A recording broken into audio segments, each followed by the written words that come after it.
यह वीडियो दरवाज़ा बंद करके देखना। मेरा शौहर इंसान कम हैवान ज़्यादा था। पहली रात पागलों की तरह मेरे जिस्म को नोचता रहा। मैं चीखती रही, उसे मुझ पर थोड़ा भी तरस न आया। पूरी रात शौहर की शिद्दतें बर्दाश्त करने के बाद मैंने गुस्ल किया। मेरे होठों और गर्दन पर सुर्ख निशान बन चुके थे, लेकिन शौहर 7वीं दफ़ा फारिग होकर भी कहने लगा, मेरे जज्बात अभी तक ठंडे नहीं हुए हैं, मैं तुम्हारे जिस्म से खेलना चाहता हूँ। यह कहकर उसने मेरे दोनों मैं दुल्हन बनकर बैठी थी, लेकिन एक एक लम्हा मुझ पर क़यामत की तरह था। और फिर कमरे का दरवाज़ा खुला तो शाहमीर अंदर दाखिल हुआ, जिसे देखते ही मेरे तन बदन में आग लग गई। मैंने गुस्से में कमरा पहले ही बिखरा दिया था, मजीद चीज़ें तोड़कर उसके कदमों में फेंक दी। अगर तुम्हें लगता है कि तुम आज की रात मुझे हासिल कर सकते हो तो यह तुम्हारी सबसे बड़ी गलतफहमी है। मेरा दिल किसी और के लिए धड़कता है और तुम्हारे लिए मेरी ज़िंदगी में कोई जगह नहीं। शाहमीर जो ना सिर्फ एक लंबा चौड़ा मर्द था, बल्कि उसकी रगों में अफ़दी ख़ानदान का खून दौड़ रहा था। उसने आगे बढ़कर मेरे बालों से मुझे जकड़ लिया था। तुम्हें क्या लगता है आज की रात में तुम्हें बख्श दूंगा? तुम किसी और की मोहब्बत की दुहाइयाँ दोगी और मैं तुम्हें तुम्हारी पहली मोहब्बत का शौक़ मनाने दूंगा? हरगिज़ भी नहीं। मैं शाहमीर अफ़दी आज की रात सारे हक़ वसूल करूँगा। उसने ज़बरदस्ती मुझे बिस्तर पर धकेल दिया, मेरे दुपट्टे को मेरे वजूद से छीनकर अलग किया था, मेरी चोली की चंद डोरियां खींचते उसके गले को ढीला किया था और मेरी धड़कनों को अपनी मुट्ठियों में जकड़ते अपनी मर्दानगी का झूम दिखाया था। धीरे धीरे वे मेरे वजूद पर काबिज़ होता गया था। मेरी चीखें सिसकियों में तब्दील हो गई थी और फिर सिसकियाँ आहों में, लेकिन उसे कोई फ़र्क नहीं पड़ा था। उस पर उसकी मर्दानगी सवार थी और मैं उसके आगे उसकी एक अधूरी ज़िद जिसे वह आज पूरा कर रहा था। लेकिन उसके जुल्म की हद यहीं ख़त्म नहीं हुई थी। एक के बाद एक उसने न जाने कितनी बार मुझे अपनी वहशत की नज़र किया था और उसके बाद जब मैं शावर लेकर निकली तो वह एक बार फिर पूरी तरह तैयार बैठा था। मैंने सूजी हुई आंखों से उसे देखा और कहा, खुदा के वास्ते अब मुझ पर रहम खाओ। लेकिन वह बेशुमा इंसान मुझ पर रहम खाने को तैयार ही नहीं था और एक बार फिर वह मुझे अपनी बाहों में भरते बिस्तर पर धकेल चुका था। और उसके बाद, बाबा आप अकेले चले जाएं, मैं गांव जाकर क्या करूंगी? वैसे भी मेरे एग्ज़ाम होने वाले हैं। मैंने 2 लफ्ज़ से इनकार करते गांव जाने से जान छुड़ानी चाहिए थी, लेकिन बाबा मुझसे खफा हो गए। कहने लगे, इतने सालों बाद तुम्हारी दादी ने हमें मिलने के लिए बुलाया है, अगर हम अब भी नहीं गए तो कब जाएंगे? तुम जानती हो कि मैंने तुम्हारी दादी के ख़िलाफ़ जाकर तुम्हारी अम्मा से शहर में शादी की थी और इसलिए उन्होंने ना कभी तुम्हारी और ना कभी तुम्हारी माँ की शक्ल देखी। आज इतने सालों बाद जब वह बिस्तर पर हैं तो हमें माफ़ करना चाहती हैं, हमसे मिलना चाहती हैं। इसलिए मैं चाहता हूँ कि तुम भी साथ चलो, ताकि मेरी और अम्मा को यह न लगे कि शहरी हवा में तुम्हें बिगाड़ दिया है। अम्मा ने तुम्हारी माँ को भी इसलिए कबूल नहीं किया था क्योंकि वे एक शहरी औरत थी।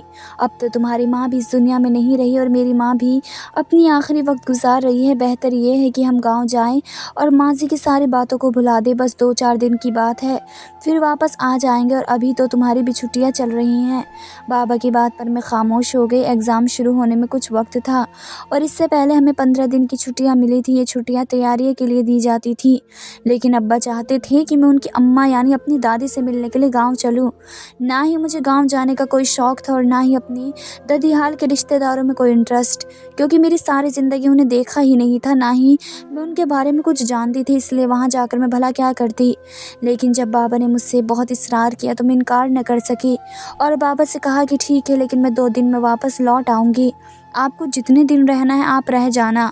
और फिर बाबा इस बात के लिए राज़ी हो गए तो मैं अपना मुख्तसर सामान समेट कर बाबा के साथ गांव के लिए निकल पड़ी। 6 घंटे का ट्रेन का सफ़र तय करते हम बाबा के गांव पहुंच गए।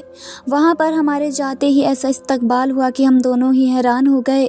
गांव के बाहर से ही शामियाने बजने शुरू हो गए थे। ढोल बाजे और आतिशबाजियों का मुजाहरा किया हुआ था, शायद इसलिए कि पूरे 22 साल बाद मेरे बाबा गाँव लौटे थे। हाँ, पूरे 22 साल बाद। बाबा तो अपने रिश्तेदारों से मिलकर बहुत खुश थे। हर कोई उनसे लिपट लिपट कर मिल रहा था, जैसे कोई बिछड़ा हुआ अपना वापस आ रहा हो। मगर ये माहौल मुझे बहुत अजीब सा लगा। लग रहा था, शोर ज़्यादा था, जज्बात का इजहार हद से बढ़ा हुआ था और मुझे यूँ लग रहा था जैसे मैं किसी ऐसी जगह खड़ी हूँ जहाँ कोई मेरा वजूद ही नहीं। जब हम हवेली में दाखिल हुए तो ऊंची छतें, मोटे सतून, पुरानी दीवारें और सहन में खड़ा पुराना दरख्त, सब कुछ वक्त में जमा हुआ महसूस हो रहा था। फिर मेरी नज़र दादी पर पड़ी जो चारपाई पर तकिया लगाए बैठी थी। वह बिल्कुल हट्टी खट्टी और तंदुरुस्त लग रही थी। कहीं से भी बिस्तर पर मौजूद औरत का गुमान नहीं होता था। बाबा को देखते ही उन्होंने उन्हें गले से लगा लिया। बाबा उनके कदमों में बैठ गए और रोते हुए माफ़ी मांगने लगे। दादी भी रोई मगर उनके आंसुओं में नरमी कम और इख्तियार ज़्यादा था। फिर अचानक उनकी नज़रें मेरी तरफ उठी। उस नज़रें में मोहब्बत हरगिज़ भी नहीं थी। वो मुझे सर से पाँव तक देखती रहीं जैसे किसी चीज़ को परखा जा रहा हो। मैंने सलाम किया मगर उन्होंने जवाब देने में देर की। फिर बस इतना कहा कि यह है वो लड़की। बाबा ने फ़ौरन कहा, जी अम्मा, ये मेरी बेटी है। दादी ने हल्का सा सर हिलाया और कहा, शहर में पली बड़ी है ना। उनके लहजे में सवाल कम फैसला ज़्यादा था। इस एक जुमले के साथ ही मुझे अंदाज़ा हो गया कि मैं यहाँ मेहमान नहीं बल्कि एक आजमाइश बनकर आई हूँ और यह हवेली मेरे लिए सुकून की नहीं बल्कि किसी अनदेखे इम्तिहान की जगह साबित होने वाली है। मुझे मेरे कमरे में पहुँचा दिया गया था। कमरा काफ़ी साफ़ सुथरा और खुशादा था। ज़रूरत की हर चीज़ मौजूद थी। मैं खामोशी से खिड़की के पास जाकर बाहर के मनाजिर देखने लगी। दूर तक फैले हुए लंबे चौड़े खेत नज़र आ रहे थे। एक अजीब सी वसत थी जो आंखों को तो अच्छी लग रही थी मगर दिल को बेचैन कर रही थी। इतने में एक मुलाजिमा मेरे पास आई और अदब से बोली, बीबी जी, मैं ख़ास आपके लिए हूँ। अगर किसी भी चीज़ की ज़रूरत हो तो आवाज़ दे दीजिएगा। मैं दरवाजे के बाहर ही मौजूद रहूँगी। मैंने मुस्कुराकर उसकी तरफ देखा। वो वाकई बहुत प्यारी और ख़ूबसूरत सी लड़की थी। उसके चेहरे पर मासूमियत साफ झलक रही थी। मैंने उससे पूछ लिया कि ये सारे खेत किसके हैं तो वह लम्हा भर को हिचकिचाई और जैसे कुछ कहना उसके लिए आसान ना हो। फिर धीमी आवाज़ में बोली, बड़े साहब ने मरते वक्त वसीयत में ये सारे खेत आपके वालिद के नाम कर दिए थे और यह हवेली भी और साथ वाली ज़मीनें आपके चाचा के नाम हैं। उसकी बात सुनते ही मेरे दिल में एक अनजानी सी खटक जागी, जैसे इस गाँव में आने की असल वजह कुछ और ही हो जिसका मुझे अभी तक अंदाज़ा नहीं था। मैंने उनसे कहा कि अभी तो मुझे कोई काम नहीं, तुम जाओ, मैं आराम करना चाहती हूँ। सफ़र काफ़ी लंबा था इसलिए मैं बहुत थक गई थी। उसके जाने के बाद मैं शाम तक सोती रही। फिर जब आँख खुली तो मैंने नेवी ब्लू जीन्स और वाइट टॉप पहना, गले में मफरल डाला और हाथ में फ़ोन और एक छोटा सा क्लच लेकर कमरे से बाहर निकल आई। मेरा इरादा खेतों में थोड़ा घूमने फिरने का था, ख़ास तौर पर जब मुझे मालूम हो चुका था कि ये खेत मेरे बाबा के नाम है। मैं जैसे ही कमरे से निकलकर कुछ आगे बढ़ी, अचानक एक दरुस्त और सख्त सी आवाज़ मेरे कानों में पड़ी। मैंने चौंक कर पीछे देखा तो एक लंबी चौड़ी औरत मुझे तेज़ और नागवार भरी नज़रों से घूर रही थी और अगले ही लम्हे उसकी आवाज़ और बुलंद हो गई, ये कैसे कपड़े पहन कर घूम रही हो? शर्म व हया नाम की कोई भी चीज़ होती है या नहीं? उसके अल्फाज ऐसे थे जैसे कोड़े बरस रहे हो और उस एक जुमले ने मेरे तन बदन में आग सी लगा दी। आप कौन होती हैं मुझे बताने वाली कि मुझे क्या पहनना है और क्या नहीं? मैं अपनी मर्जी की मालकिन हूँ। मेरी बात सुनकर उस औरत के चेहरे पर बल पड़ गए और वह एक कदम आगे बढ़कर बोली, बात सुनो लड़की, मैं इस हवेली की मालकिन हूँ। तुम्हारी माँ को ना इस हवेली में कभी इज्जत मिली और ना ही इस जगह, और अगर वह आज भी जिंदा होती तो तुम यहाँ खड़ी होने के काबिल न होती। मैं तुम्हारे रिश्ते में चच्ची लगती हूँ मगर बहुत जल्द हमारे रिश्ते बदलने वाले हैं और फिर तुम वही करोगी जो मैं चाहूँगी। ये हवेली, ये गाँव और यहाँ की हर चीज़ मेरी है। उनके लहजे की सख्ती और आंखों की नफ़रत ने मुझे साफ एहसास दिला दिया कि उनके दिल में मेरे लिए किस कदर जहर भरा हुआ है। मैं कुछ लम्हे खामोश खड़ी उन्हें देखती रही, फिर नीचे की तरफ बढ़ गई जहाँ बाबा और दादी बरामदे में ही मौजूद थे। दादी ने मुझे इस लिबास में देखकर नागवारी से मुंह बनाया और फ़ौरन अपनी बेटी से मुखातिब होकर बोली, इस लड़की से कहो इस तरह के कपड़े पहनकर यहाँ ना घूमा करें, गाँव में हमारी बदनामी होगी। ये शहर नहीं है जहाँ औरतें आवारागर्दी करती फिरें और अपनी मर्जी चलाएं। हमारे घर की औरतें चादर ओढ़कर नज़रें झुकाकर बाहर निकला करती हैं। दादी की बात पर मैंने घूर कर बाबा को देखा था मगर बाबा ने नज़रें झुकाकर आहिस्ता लहजे में बस इतना कहा था, बेटी लिबास बदल लो, यहाँ की रिवायतें ज़रा मुख्तलिफ हैं। बाबा के मुंह से ये जुमला सुनकर मुझे जैसे किसी ने अंदर से तोड़ दिया हो। मुझे उनसे हरगिज़ ऐसी उम्मीद नहीं थी। मुझे हमेशा यही लगा था कि बाबा हर हाल में मेरा साथ देंगे। मेरी खुद एतमादी, मेरा बेबाकी, मेरी सोच, सब कुछ तो मुझे बाबा से ही मिला था मगर इस हवेली में आकर बाबा जैसे बदल गए थे और मुझे इस बात का शिद्दत से अफसोस हो रहा था कि मैं उनके कहने पर यहाँ आई ही क्यों। میں نے غصے اور دکھ سے بابا کی طرف دیکھا اور کہا کہ میں واپس جانا چاہتی ہوں۔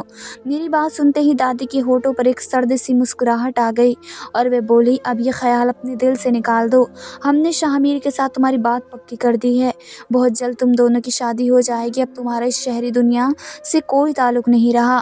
دادی کے الفاظ سنتے ہی میرے ہوش اڑ گئے، میں گھبرا کر فوراً بابا کی طرف پلٹی، مگر بابا نے نظریں چرا لیں۔ اس لمحے مجھے یوں لگا جیسے کسی نے میرے سر پر آسمان لا کر رکھ دیا ہو۔ اب میں چیخ اٹھی، یہ آپ کیا کہہ رہی ہیں؟ میں کسی شاہ میر سے شادی نہیں کرنے والی، میں ابھی اسی وقت شہر واپس جا رہی ہوں۔ اور میں نے غصے میں حویلی سے باہر جانے کا رخ کیا تھا کہ دادی کی گرجدار آواز گونجی، خبردار جو اس گھر سے باہر قدم رکھا، اس حویلی کی عورتوں کو نہ ہم سے اونچی آواز میں بات کرنے کی اجازت ہے اور نہ ہی ہماری اجازت کے بغیر دہلیز پار کرنے کی۔ شاہ میر تمہارے چاچا کا بیٹا ہے اور تمہاری شادی اسی سے ہوگی، یہ ہے بات ہم تمہارے باپ کو پہلے ہی بتا چکے ہیں، گھر کی عزت گھر میں ہی رہے تو بہتر ہے، ایسا نہ ہو کہ اپنے باپ کی طرح تم بھی شہر میں جا کر الگ دنیا بسانے کے بارے میں سوچ رہی ہو۔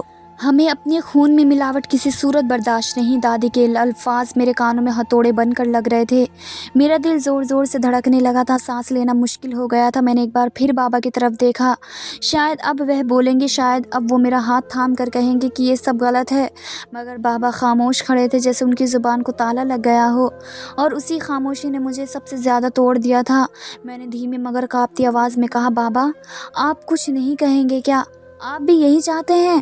بابا نے میری طرف دیکھا ضرور، مگر اس نظر میں وہ مضبوطی نہیں تھی جس کی مجھے عادت تھی۔ وہ بس اتنا ہی کہہ پائے، بیٹی ابھی حالات کو سمجھنے کی کوشش کرو، یہ سب تمہارے بھلے کے لیے ہی سوچا گیا ہے۔ ان کے منہ سے یہ جملہ سن کر میرے اندر کچھ ٹوٹ کر بکھر گیا تھا، جس بھلے کی آڑ میں میری مرضی، میری پڑھائی، میری زندگی سب چھینی جا رہی تھی، وہ بھلا مجھے قبول نہیں تھا۔ میں نے دادی کی طرف دیکھا جو فاتحانہ انداز سے بیٹھی تھی، جیسے سب کچھ طے ہو چکا ہو اور میں محض ایک بے جان چیز ہوں جسے جہاں چاہے باندھ دیا جائے۔ اسی سمے مجھے احساس ہوا کہ یہ حویلی صرف اینٹوں دیواروں کا نام نہیں بلکہ قید خانہ ہے، اور میں یہاں مہمان نہیں بلکہ قیدی بن کر آئی ہوں، اور یہ قید 2 دن کی نہیں بلکہ شاید پوری زندگی کی ہونے والی ہے۔ میں نے نہ میں سر ہلایا اور تیزی سے حویلی سے باہر نکلنے لگی، مگر دروازے پر کھڑے پہرے داروں نے فوراً راستہ روک لیا اور بھاری کیواڑ بند کر دیے۔ مجبوراً مجھے وہیں رکنا پڑا اور ٹوٹے قدموں کے ساتھ واپس اپنے کمرے میں آ گئی۔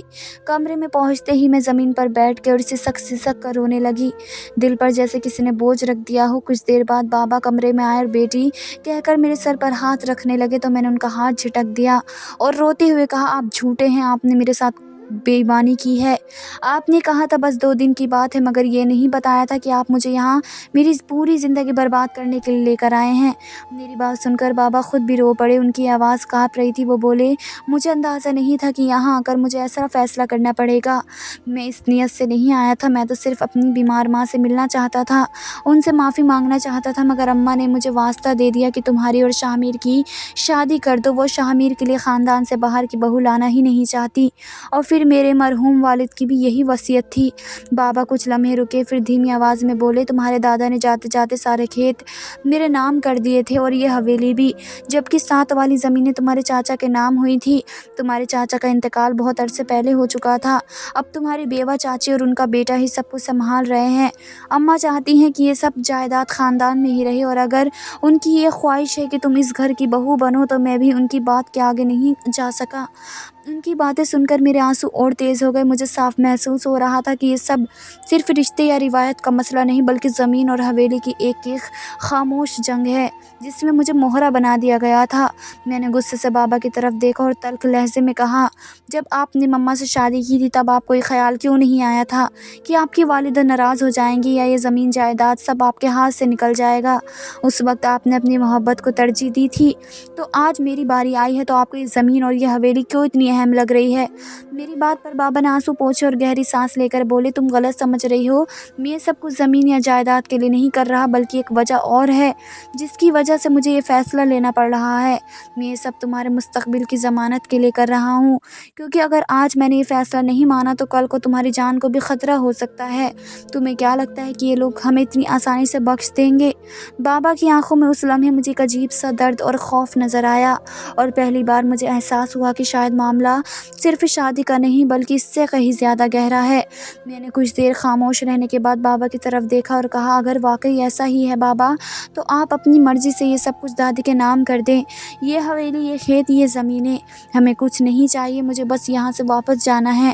بابا کی آواز رند گئی اور وہ روتے ہوئے بولے بیٹی یہ سب کر دینے کا بھی کوئی فائدہ نہیں، کیونکہ اب بات صرف جائیداد کی نہیں رہی بلکہ عزت اور ضد کی بن چکی ہے، اور جب یہ دونوں چیزیں اکٹھی ہو جائیں تو پھر کسی کی مرضی نہیں چلتی بلکہ صرف طاقت بولتی ہے۔ میری ماں کو یہ ضد ہو چکی ہے کہ وہ تمہیں اسی خاندان کی بہو بنائیں گی۔ بابا رندی ہوئی آواز میں بولے اب اگر میں تمہیں واپس شہر لے بھی گیا تو میں بھی وہاں تمہاری جان کو خطرہ ہوگا، اور پھر انہوں نے خود ہی پورے گاؤں اور خاندان کے سامنے مجھ سے پوچھے بغیر تمہاری اور شاہ میر کے رشتے کا اعلان کر دیا ہے۔ شاہ میر کو یہ بات بتا دی گئی ہے کہ تم اس کی منگیتر ہو، اب اگر میں تمہیں یہاں سے لے گیا اور تمہیں کسی اور سے جوڑنے کی کوشش کی تو شاہ میر کسی کی جان لینے سے بھی ہرگز نہیں کرے گا، کیونکہ اس کے لیے اب تم صرف اس کی عزت بن چکی ہو۔ بابا کے یہ الفاظ میری ذات کو رونتے چلے گئے۔ مجھے یوں لگا جیسے میری پہچان، میری مرضی اور میری پوری زندگی چند لفظوں میں ختم کر دی گئی ہو۔ میں تڑپ کر بولی یہ کیسا خاندان ہے بابا، یہ کیسا قانون ہے؟ کس سے پوچھ کر دادی نے یہ اعلان کیا تھا؟ کیا آپ سے اجازت لی گئی تھی؟ کیا مجھ سے ایک بار بھی رضامندی پوچھی گئی تھی؟ کیا اس لیے آپ نے مجھے شہر میں تعلیم دلوائی تھی، مجھے خود مختار بنایا تاکہ آخر میں مجھے ان لوگوں کے پیروں کی دھول بنا دیا جائے؟ میں واپس جانا چاہتی ہوں بابا، آپ کو کسی بھی طرح مجھے واپس شہر لے کر جانا ہوگا۔ میں نے کانپتی ہوئی مگر سخت آواز میں کہا میں نے سوچا تھا جب ہم گاؤں سے واپس آئیں گے تو میں آپ کو فیضان سے ملواؤں گی، وہ میرے ساتھ یونیورسٹی میں پڑھتا ہے، ہم دونوں ایک دوسرے کو پسند کرتے ہیں، نہ میں شاہ میر سے شادی کر سکتی ہوں نہ ہی میں فیضان کی جگہ کسی اور کو دے سکتی ہوں۔ میں نے یہ بات پہلی بار اپنے بابا سے کہی تھی اور وہ ہکا بکا مجھے دیکھ رہے تھے، کیونکہ اب تک میں نے کبھی فیضان کا ذکر ان سے نہیں کیا تھا۔ اس سے پہلے کہ بابا کوئی جواب دیتے کمرے کا دروازہ اچانک کھلا اور ایک لمبا چوڑا نوجوان اندر داخل ہوا۔ اس کے چہرے کے نقوشہ بابا سے ملتے جلتے تھے مگر میں نے اسے پہلے کبھی نہیں دیکھا تھا۔ اسے دیکھتے ہی بابا کے چہرے کا رنگ بدل گیا اور ان کی آنکھوں میں صاف گھبراہٹ اتر آئی، اور میرے دل میں بے اختیار گواہی دی کہ یہی وہی شاہ میر ہے جس کے نام پر میری زندگی کا فیصلہ سنا دیا گیا تھا۔ اس کی آنکھوں میں خون اتر آیا تھا۔ وہ غصے سے مجھے گھورتے ہوئے بولا آج تو میں نے تمہارے منہ سے کسی اور مرد کا نام برداشت کر لیا ہے، لیکن اگر آئندہ تم نے کسی غیر مرد کا نام بھی لیا تو میں تمہاری جان لے لوں گا۔ یہ بات یاد رکھو کہ تم میری منگیتر ہو اور اسی ہفتے ہماری شادی ہونے والی ہے۔ اس کے لہجے میں اتنی سختی اور ثقافتی تھی کہ میرے ہوش اڑ گئے۔ میں نے بے اختیار بابا کی طرف دیکھا تھا جو شرمندگی سے سر جھکائے کھڑے تھے، ان کے منہ سے ایک لفظ تک نہ نکلا۔ وہ اس لمحے کسی ہارے ہوئے جواری کی طرح لگ رہے تھے اور یہی منظر مجھے اندر سے توڑ گیا۔ میں نے غصے سے شاہ میر کی طرف دیکھا اور کہا تم کون ہوتے ہو میری زندگی کا فیصلہ کرنے والے؟ میں فیضان سے محبت کرتی تھی، کرتی ہوں اور کرتی رہوں گی، اور وہی میری زندگی کا حصہ بنے گا۔ اس لیے میں نے اپنے دل سے یہ غلط فہمی نکال دو کہ تم جیسے تنگ نظر اور جابر انسان کو مجھ جیسی شہر کی پڑھی لکھی لڑکی مل جائے گی۔ مجھے جیسے ہی موقع ملا میں یہاں سے بھاگ جاؤں گی۔ میں نے یہ بات غصے اور تیزی میں کہی تھی اور اسی لمحے شاہ میر آگے بڑھا اور میرا بازو زور سے پکڑ لیا۔ پھر وہ دانت پیس کر بولا میں بہت آسان لفظوں میں تمہیں سمجھا رہا ہوں، آج کے بعد ایسی کوئی بات کہنے کی جرات بھی مت کرنا ورنہ یہ حویلی تمہارے لیے قید خانے سے بھی بدتر ثابت ہوگی۔ اپنی بیٹی سے کہہ دیں کہ آئندہ اپنی زبان سے کسی غیر مرد کا نام نہ لے۔ شاہ میر جاتے جاتے میرے بابا کو اس انداز میں تنبیہ کر گیا تھا جیسے کوئی حکم سنا رہا ہو یا دھمکی دے رہا ہو، اور بابا بس خاموش کھڑے رہ گئے تھے جیسے ان کے اندر سے بولنے کی طاقت ہی ختم ہو چکی ہو۔ اس کے جاتے ہی میں نے بابا کو جھنجھوڑ دیا اور روتے ہوئے کہا یہ سب کیا ہے؟ آپ میرے وہ بابا تو نہیں جو شہر میں ہوتے تھے، آپ آخر کون ہیں؟ بابا میرے سامنے آ کر بیٹھ کے، ان کے کندھے جھکے ہوئے تھے اور آواز ٹوٹی ہوئی تھی۔ وہ بولے میں نے کبھی نہیں سوچا تھا کہ یہاں آ کر میں اتنا کمزور پڑ جاؤں گا۔